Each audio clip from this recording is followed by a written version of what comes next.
Carjacking rates have become so high in South Africa, with hijackers employing new methods every day. According to the latest South Africa quarterly crime statistics for the first quarter of 2023, the South African Police Service noted that 5,488 cars were hijacked over the 3-month period. Now, this equates to approximately 60 cars being stolen in the country every day. Well, Martin Ewi is the technical coordinator for the ENACT project at the Institute of Security Studies, ISS. He joins us from Gauteng in South Africa to unpack this. Martin, thank you very much for your time. What are some of the new carjacking techniques that criminals in South Africa are using? Are there any specific areas or locations which these carjacking incidents are more prevalent? Thank you. Good evening to your viewers. Yes, indeed, this is a very, very serious problem in South Africa, which has been growing by the day. You've just stated the statistics for the last quarter, but last year alone, there were about 137,000 carjackings. This is extremely serious and high, and it's one of the highest crimes in the country. So yes, your question about the techniques that the carjackers have developed are improving every single day. You know, if we were to look at the trend just in the last 2 years or so, we can already pick out 3 important techniques. The so-called one is the blockade. This one is your normal driveway. You are coming out or you are going into your house through your gate, and they come and block your gate and ask you to come out and then pull your car away. Then you also have the so-called tap-tap, which is a situation where someone is driving behind you, and then the person deliberately hit your car so that you can come out, and then once you come out, they pull your car away.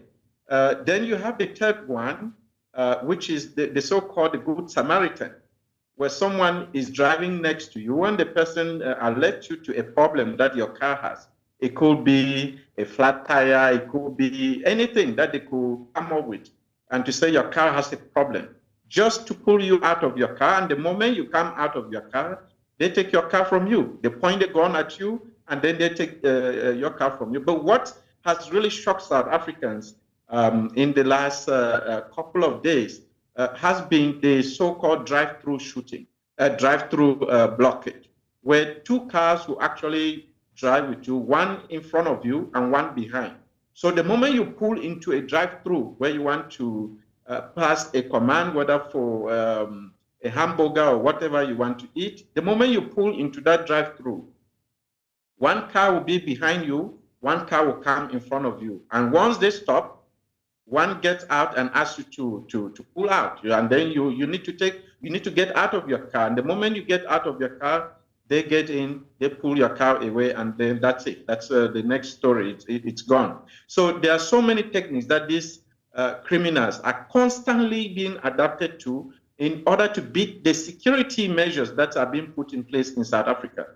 Because the system, the South African government, the law enforcement are really hitting back, but the criminals always seem to be 1 step ahead. And this is the major challenge that we have. You've asked about the hotspot in South Africa. We have Gauteng, which is the province where you have Johannesburg and Pretoria. This is where most of the carjackings happen. 49% of all the carjackings occur in this province. Then we have, of course, Mpumalanga and Northwestern, which are other provinces with very high rate of carjacking. So in South Africa these days, if you are driving in Pretoria, you have to be very careful. You are driving in Johannesburg, you have to be extremely careful. You need to be very, very vigilant in order not to fall victim to carjacking. We've not even talked about car theft, which is a different beast all by itself. But it's very serious, because this one, it's about 8.6 billion rand criminal market that occurs every year. Where do the cars get sold at? Because I mean, a car has a VIN, it can be tracked. So if you buy a stolen car, they can, like we say in Nigeria, spoil the market. So where are these cars being sold, and how come the police are not able to track them down to recover them and go after the culprits? The recovery rate is actually improving, and we are very happy with that. So police are actually recovering quite a number of cars. And we have the military also that has been deployed to join the police in this task, to make sure that they are able to recover more cars. And we are seeing a lot of recovery. But in terms of the destination, cars are stolen in South Africa most often to stay in South Africa. So people take them to somewhere, they change the color of the car, they change a few things, they change the paperwork, and then they street drive it around in South Africa in a different province, of course. Then you have about 30% of the stolen cars or hijacked cars that go across the borders. These cars mostly, they go to Mozambique, they go to Zimbabwe, they end up in Tanzania, they end up in Zambia, and so many other countries within the region.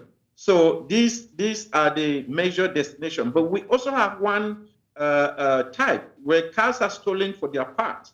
So they will steal a car whose parts are in high demand, and once that car is stolen or hijacked, they immediately dismember that car. That car is dismembered, and then the parts are sold to those who have requested for it. So it's a very, very lucrative business here in South Africa.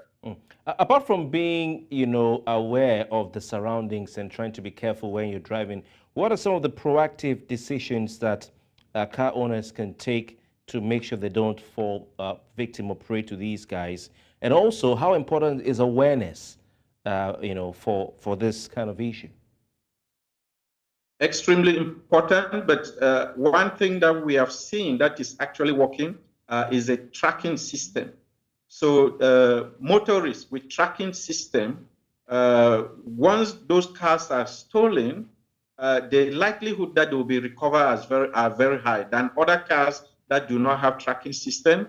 Those cars are very, very difficult to recover. But what we've also seen, they will have to do more to attack or carjack a motorist that is very vigilant, that is very aware. So just your awareness alone, showing that you know your environment, you know what you are doing, can save you. But we have a lot of motorists here in South Africa who spend a lot of time, instead of driving, they are playing with their phones. And the moment they see that you are on your phone or being distracted by something else, that's when you are most likely to be hijacked. And these are problems that we are trying to warn motorists not to do when they are behind the wheel. Quite interesting. Thank you so much. Thoroughly enjoyed listening to you. Martin Ewi, Technical Coordinator of the ENACT project at the Institute for Security Studies, joined us from Gauteng, South Africa. Thank you for your time. Thank you very much.